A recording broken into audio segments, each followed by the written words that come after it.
right, there he is, Ryan McQuaid. Good afternoon, man. How are you? Hey Jeff, doing well. Excited to be here. You're in the new fancy office, the digs that you get when you're part of a large public company. Show folks where you're sitting. This has been the dream. If folks want to check out the before and afters, this This is was where not we're what it at looked. This now. was not what it looked like when you guys were a startup. That is for No, sure. it's not. If you Yeah. 255 King Street is where we were at. It was the back of a dental closet, a dental spa closet. Yeah, I remember that. So yeah, we have gotten a little bit of an upgrade. This has been the dream. People talk about living the dream. This was the dream, to have a bay view office and An actual office with a window. yes. Well, let's and maybe just to start, give folks a little bit of your background and and then jump into sort of why you started PlushCare and maybe wind back the clock to what years those were, and just to give folks a sense of timing. Yeah, so prior to PlushCare, I was at AT&T doing business development focused on digital health. So that's where I got a pretty good understanding of the market. And it was a professional and personal experience that really led us to starting the company. The real impetus was, time kind of gets a little fuzzy after a while, but it was probably about a little less than 10 years ago. I had a health issue myself, got to the point where I woke up in the morning. I was in so much pain in my back, I couldn't even walk to the kitchen. And so it went on for over a year. And eventually I called a buddy who was a Stanford trained doctor and said, "Hey dude, this is what's going on. You're a physician, can you help me out?" And guy's name she later became co-founder, Co-founder, Dr. yeah, James Dr. Wantek. James, and showed up on the ads for the app, and He was, many yep, times he popped up in my feed. actor, co-founder, filled in on customer support when I was out with, I believe he had a British accent. He would take the call as customer support, a British accent, and then switch over to doctor. So pretty impressive guy and amazing partner along the journey. But so we had a visit with him, and he got me back to good health. I was diagnosed with an autoimmune disease, got on a drug called Humira, and my life got back to normal. And through that experience, we reflected and said, if you're super rich, you can pay a concierge doctor $10,000+ a year, or if you're lucky, like I was, because I wasn't super rich, I can tell you that much. And if you're lucky enough to have a friend that's a doctor, you can get that experience. But most of America gets a crappy healthcare experience. And we said, let's change that and let's democratize amazing access to healthcare. Which is pretty, I always love this because this happens a lot when I do these conversations with founders on Unscripted. They saw a problem and they went and solved it. Why do you think? Because a lot of people see problems every day and then they do nothing about them. They just go, "Oh, it's a problem. It sucks." I mean, America spends, I don't know how many trillions of dollars a year on healthcare. I think it's the number 3 expense in our country. It's crazy. But yeah, but not everybody sets out to solve that problem. What about your background or upbringing or DNA do you think caused you to say, now's the time I want to go figure this out? Because that's also it's a big industry, but it's also a hard one to just jump into and try and solve. Yeah, no, it's really hard. Healthcare is, as you called out, it's 18% of GDP, so a massive industry, and one that we all know needs significant change. The average physician office experience in the US is a 3 NPS. That's like in line with Comcast and AT&T and other people that we all love. It's not good. And so I think the success part of it is probably just grinding and luck. And I think bringing incredible people along the way from an investor and employee perspective. And I think, staying true to our thesis, we said that, and you were on board with this, that this is going to take time. You look at Amazon took 25 years to really make e-commerce a big thing. I think that's how long it took them to e-commerce to surpass retail sales or get to where they are. Yeah. And so we had a similar thesis about virtual doctor visits. When we started, we got laughed at by most people because Teladoc, the big incumbent, was in the space. And people thought that this was going to be a commoditized doctor experience. And that wasn't our thesis. Our thesis was that telehealth was like nurse call lines. And eventually, after this started to become more mainstream, people would want a trusted relationship with a doctor they could see on an ongoing basis. And we said that that would take time, and it did, hence the gray hair. But there was definitely a lot of luck involved.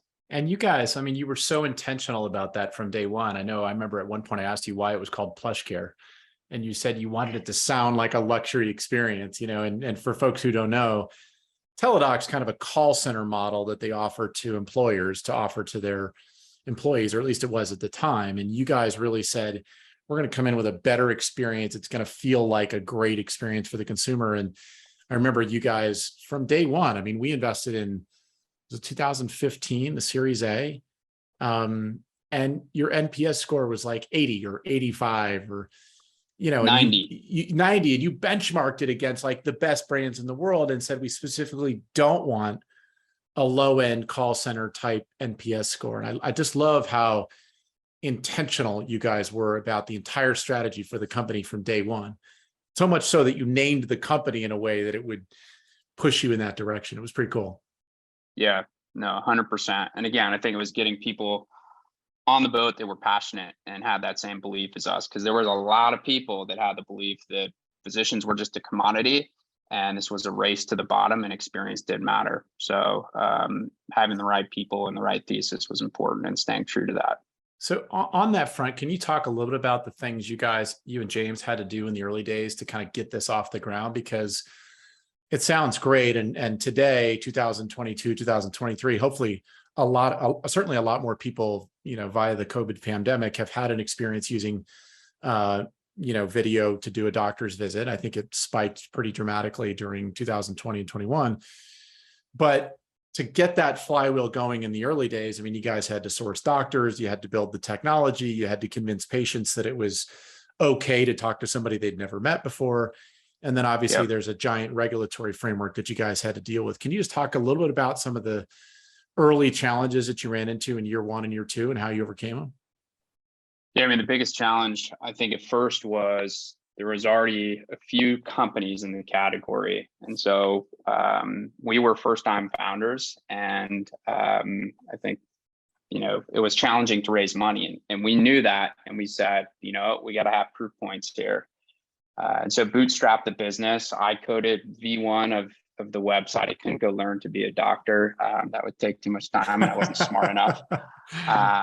And I was customer support. James was the physician. We were lucky because he was working at nights down at the VA in Palo Alto. And so he would do his day job and then come do PlushCare visits and not get paid. And so we bootstrapped the business, and we're generating revenue from day one. And so that's what we had to, that was our biggest obstacle at first, was proving that this wasn't just going to get crushed by Teladoc and a few other incumbents in the space. Like we saw with everybody at the time was comparing it to the Uber competitors that just got crushed. And we thought it was a very, very different market than that. But that's what we're up against. Doesn't matter what we think, it matters what investors thought. And that was the perception at the time. Yeah. And you guys, but I mean, what's amazing is from like day one, you guys had a high gross margin because it was a premium service. You had a high gross margin, and you really I think you guys really hit product market fit. Even before you were in network for billing, people were paying out of their own pocket to do PlushCare visits, which was pretty compelling. I remember that was one of the things that really struck us. I mean, the company I think it was sub $1 million of ARR. It was probably maybe $500,000 at the time we invested. Yeah, we should go back and I'd have to go back and look. But people were paying out of their own pockets for this service, loved it. And I don't know if I think the way that I first found out about PlushCare was Chris Barvin. Oh, it was Chris Barvin. Yeah. Chris Barvin, for those who are tuned in, was the CEO of a company called Aperio. And I was on Chris's board, and he was visiting from Chicago, or he was in San Francisco in his office, I think he might've had some sort of throat issue. His assistant looked on the internet, does a Google search, finds PlushCare. He does it. He sends me a text and says, "Oh my God, this is incredible. I just did a 5-minute video chat with a doctor, got my prescription, went down to the Walgreens, And he was like, this is amazing. You got to check this out. And I reached out to you, and that was how we initially ended up investing, which is pretty cool. Yeah, no, definitely. So you get that initial traction. You're whatever, 10, 15, 20 people. What are the next couple of years like pre-COVID? Because once COVID hits, I want to get into what happened then, but just what was it like? I mean, I asked you the question earlier, what prompted you to start this company and why have you been successful? One of the things I will say is both you and James have the tenacity and the grit that it takes. Like, how many times did you guys get punched in the face and you're just like, okay, that's a problem, whether it's billing, regulatory, whatever. And you're like, all right, we'll power through it. Yeah. Yeah, we've been punched in the face a lot, that's for sure. Going back to it, we knew it was a marathon. And so we just had to continue investing. We said, let's start out just cash pay, as you called out, and then we'll have a plan to get in network with insurers. The way that healthcare works, or healthcare delivery, is all the physicians have to be licensed in the state they're seeing the patients. So we just started out in California. And so we were doing everything. I was running Google marketing campaigns, SEO, building the website. James was seeing patients and also dubbing in as customer support, looking into the regulatory stuff. And we obviously knew that we couldn't continue to scale ourselves. And so that's when we started, bringing people on, dependent on what the biggest priority for us was in that quarter, and just continue to scale from there. And we're super, super mindful of our burn. Our whole thing was, it was, as you called out, we got punched in the face, and part of that was, nearly running out of money, and kind of got PTSD from it. And we said, we really want to control our own destiny. And we know that this market's going to take a while to develop. And the number one way we lose is we run out of money. And you guys burned, I mean, this is going to shock people, but I think most years you were only burning $1 million or $2 million. Yeah, I mean, in total, from start to acquisition, I think we burned through about 5 to max $10 million. Incredible. And just so folks know, company was acquired in 2000. Gosh, it's been a while now. 21? COVID really throws off the dates. 20 or 21? 21. Okay. So acquired in 21 for several $100 million, a great exit for you and your investors. And to your point, you guys only burned less than $10 million from starting the company until it was acquired. Talk a little bit about what happened when COVID hit, and what did that mean for the industry, and what did it do for you guys as a business? Yeah, when COVID hit, well, I think us, like everybody else, when it first hit, nobody knew kind of where the world was or where we were going. But then once we saw how our business was going to respond, I mean, similar to a lot of other trends that were happening, COVID sped it up by probably 3 to 5 years, we think. Who actually knows? And so we saw this step function lift in our visit volume. And it wasn't people coming to us for COVID. It was people coming to us because they just needed to see a doctor. And that was what we had been waiting for. So our thesis, again, was tele-urgent care, i.e. the traditional model comes mainstream. And then the next wave is virtual primary care. And what COVID did was it just condensed those periods where it all happened at the same time. You had the CDC, the President of the United States, all saying, hey, go do telehealth, don't go into the doctor, and accelerated our business. We step function growth of about 3x, nearly overnight. And we had to step into gear, hiring people remotely, hiring 3x the number of physicians, and scaling the business in a big way. And we have seen that. People have said, is this change going to continue to stick? And as I compared earlier, you had an NPS of 3 going to the physician office versus a 90 seeing a PlushCare physician. It's likely that experience is going to stick. And that's what we've seen. We continue to see visits grow. And so that's an exciting trend. And I'm glad that we got lucky and the thesis has worked out thus far. Yeah. Well, you got lucky and you guys executed. I mean, to execute that kind of increase in volume, not trivial, given the regulatory framework, the requirements in the states, all the issues of billing. I mean, this industry is hard. I mean, at that point, Yeah. you guys had kind of broken into double digits revenue, and it was you had a base to build from. But this is a hard business to scale. Talk a little bit about so the company gets acquired in 2021. Whatever you can or want to share about that process, because I a lot of founders, particularly in today's market, are realizing that maybe they don't want to spend the next 15 years trying to build a company that could go public. There are folks that are strategic to them in their industry that already have scale and could potentially be an acquirer. But I think there's a lot of mystery out there about how does a business even get acquired. Can you talk a little about how you got to know the team at Accolade and how that came together? And then also I'd love to just dive in on your experience since you joined, because I know that's been interesting as well. Yeah. So we were introduced to Raj Singh at Accolade, who was a former Concur co-founder, several years or a couple years prior to the acquisition. And so I think, having gone through that experience and the experience of deciding, do we raise more money or do we go partner where there's a 1 + 1 = 3 combination, you realize that the relationships you build prior to deciding to go down that route are important. None of these people were people that we just decided to show up and, hey, let's get a transaction done.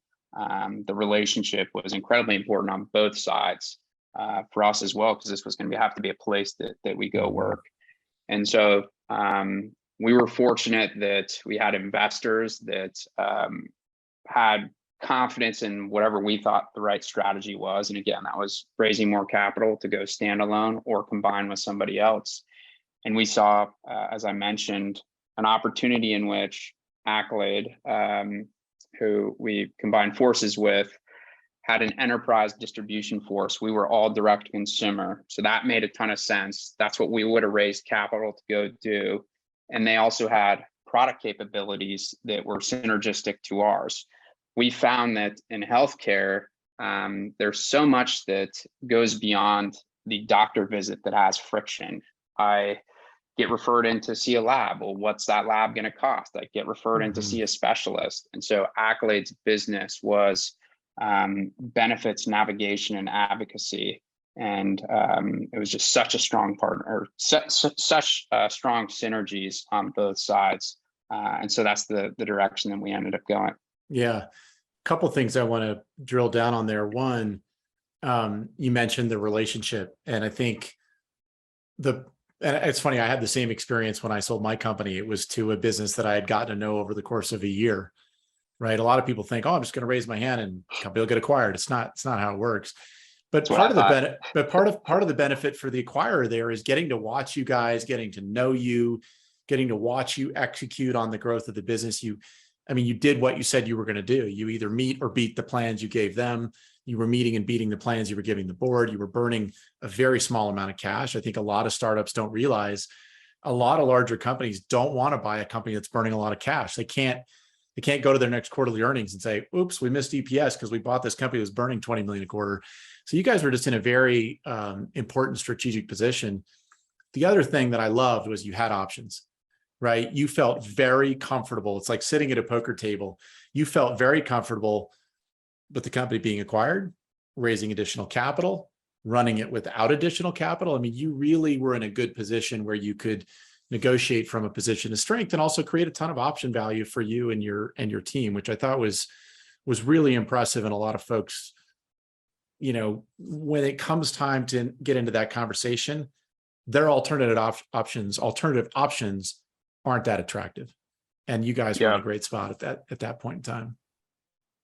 Yeah, no, 100%. And these are things that, as you mentioned previously, you think that Google or Apple or somebody's just going to be like, you're a venture-backed company. That's our business, is just to go buy a bunch of venture-backed companies. And the stars that have to align for that to happen and positioning yourself so it's actually a good outcome for everybody is incredibly important. And you guys had a few other folks inbound, large multi-$100 billion companies that are very interested in this space. And so there was also it feels like you guys learned a little bit along the way about how to engage with folks and how much information to share and that kind of thing. And I think that's also where the trust between you and Raj came into play as well. You ultimately came to feel like he was somebody that you could trust, and you guys had an aligned vision for where you wanted to take the business. Yeah, definitely. And as far as just, this is a place that you have to go work for 3 years. And, one of the most important hiring qualities we've had is people passionate about the cause and believing what we believe in. And so to go do a deal with knowing that this is a place that our team doesn't know they're going to end up, but they will.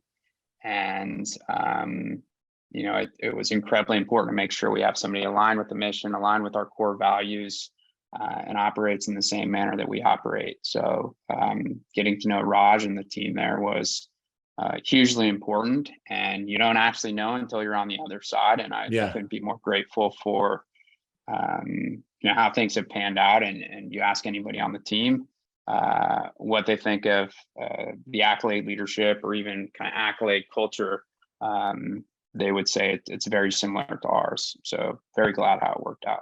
Well, it's also been great that you guys have executed well, because I know from talking to both sides are happy. It's ended up being great for them and great for you guys. And the strategic rationale that you had turned out to play out. What about any tactical advice that you would give to founders who are thinking about M&A, or maybe even already engaged in a process? Maybe did you use a banker? Did you, what role did your attorneys play? What role did your investors play? Were there any challenges that you had to overcome to get something done? Any insights that come to mind that you could share with folks? Yeah, investors played a huge role in making introductions to other folks. Yourself, Mike Dixon, other folks that we had at the table were super important.